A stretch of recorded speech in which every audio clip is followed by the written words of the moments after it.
FMA is extremely sexist, but for some reason no one talks about it.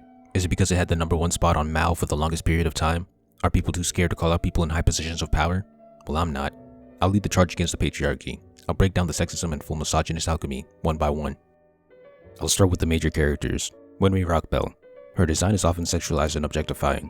She is defined by her connection to Ed and Al. She is also Ed's mechanic and fixes, or heals, his automail whenever it's broken. Men fight, women heal. She can't fight at all. She's reduced to a love interest for Ed. She delivers a baby in Rush Valley because women always have to be healers and motherly. She cried like a baby when she saw Scar and had to be consoled by the big strong chauvinist man. She's mostly irrelevant to the story. She's even turned into a damsel in distress by Bradley when he threatened Ed with her life. Next is Trisha. She's defined by her connection to men. Mother of the Elrics, wife of Hohenheim. She has an objectifying design and she's fridged for male character development. She does nothing of importance in the plot. Next is Riza Hawkeye. She has a sexualized design. She's defined by her connection to Mustang. She's a subordinate because women can't be ranked higher than men. She's even symbolized as one of his chess pieces, an object. She's reduced to a love interest for him and often has to be saved. She needed to be saved against gluttony and against lust. She cried like a baby when she thought Mustang died because that's all women do. She was used as a damsel in distress by Wrath to threaten Roy and in the final arc to force Roy to do human transmutation. She could fight, but she isn't an alchemist like the powerful men. She's forced to use guns instead. Next is Izumi Curtis. She's defined by her relationship to the Elrics. She has a sexualized design. She's an alchemist, but she's nerfed by coughing blood. You know why she coughs blood? Because she did human transmutation connected to her child. Women can only be mothers. And she's married to a burly chauvinistic pig, which reduces her to a love interest. And now the arcs. In Lior, we have Rose. She's a woman defined by her connection to her dead husband, and Cornello. Men. Her goal is to revive her husband. Her design is objectifying. In the Show Tucker arc, both the primary females are defined by their connection to Tucker, the wife and the daughter. Furthermore, both are fridged for the character development of the protagonist, a man. In the 5th lab, we're introduced to Maria Ross, who's defined by her subordination to Armstrong, a male. She ends up being a pseudo-mother figure to Edward because women can only be mothers. She can't use alchemy because magic is for men. She has to use a gun. She's also fake fridged for Armstrong's development.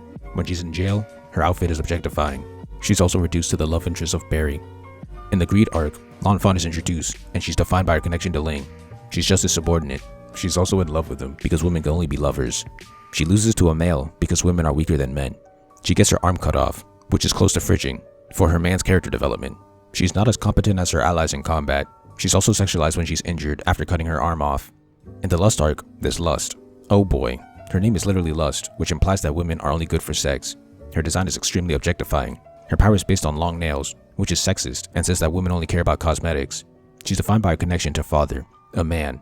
She tried to seduce Havoc to get info out of him, which says that women are hookers. Her boobs bounced in the anime for fan service.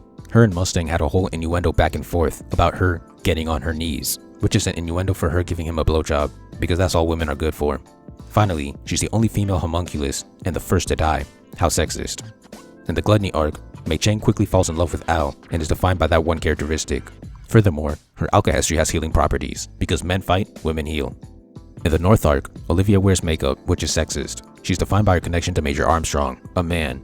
Although she has a high rank, there are men with higher ranks than her, which is sexist. Although she's framed as a strong combatant, she needs saving against Sloth from the misogynistic masculine man that is her brother in the final arc. She's unable to continue fighting after Sloth, while her brother can keep going. She's not an alchemist because magic is for men. Those are the prominent females in full misogynistic chauvinist. In conclusion, women are defined by their connections to men. They barely exist, they barely fight, they are barely alchemists because alchemy is for men. They are never as powerful as their male counterparts. They are reduced to love interests. They are put in feminine roles. They have objectifying designs, and they are often fridged for male development. What's even more disappointing is that Hiromu Arakawa is a woman, yet she wrote such a sexist story. She obviously has internalized misogyny.